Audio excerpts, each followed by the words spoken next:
Hello, I'm Isaac Shapiro, and I just want to thank you for reviewing my application. You are joining me from my vehicle. I am currently on a trip, so I had to find a quiet place to record, and I look forward to the opportunity to ride Leadville. So what is my biggest life achievement thus far? And I'd have to say it was probably running a marathon under 3 hours. For context, I don't have a background in running. I never did cross country or track and field or even soccer in high school. I did fencing in middle school and in high school, and did a lot of pickup basketball in college. That's kind of the extent of my athletic career. But running for me was really just a way to meet new people in my city and try and stay fit. Sub 3 was really a reach goal for me at the time. I had only been running semi-consistently. I'm pretty sure I could only run like 10 miles in one sitting. So this was really going to be a project for me.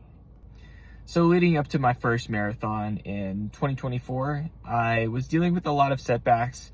I was dealing with a lot of injuries. So in the back of my mind, I knew sub 3 hours was probably not going to be realistic.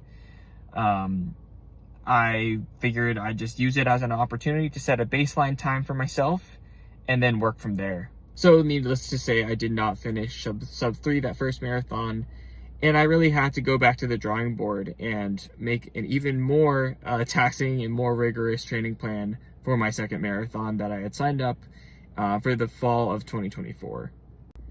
My second marathon really started off great.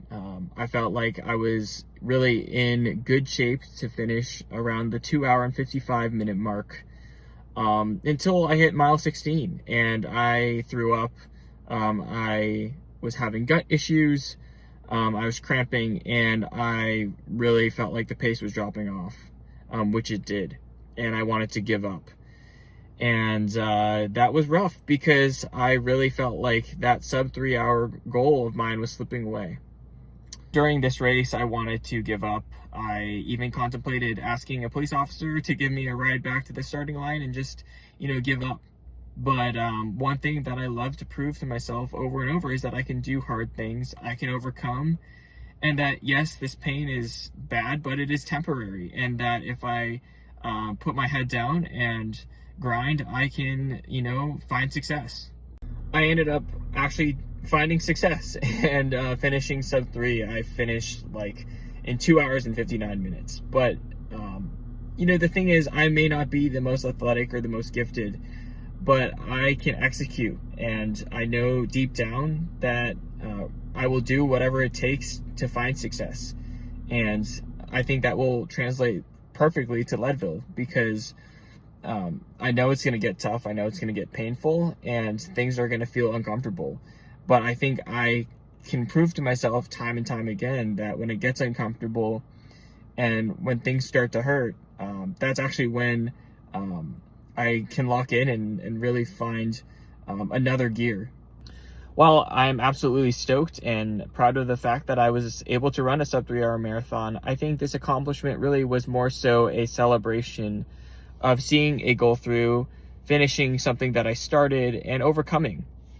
Proving to myself that I can do hard things is something that I relish, and I think will translate perfectly to an event like the Leadville 100.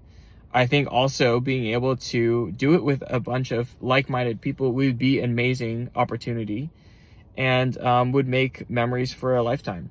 Leadville sounds like a race that is right up my alley. I love the grinded out kind of races, and an endurance event like this would be perfect for me.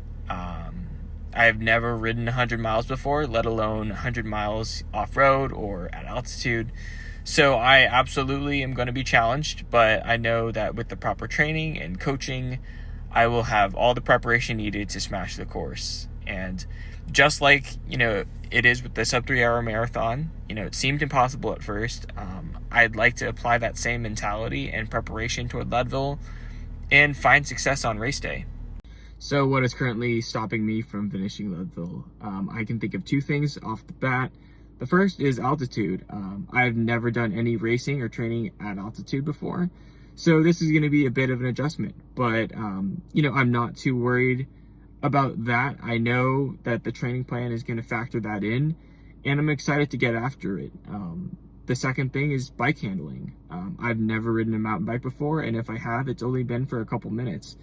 And I want to be a smooth, fast, and safe rider out there, just for my own safety and experience, but also, I don't want to be a liability out there on the course, and also endanger other people trying to finish Leadville as well.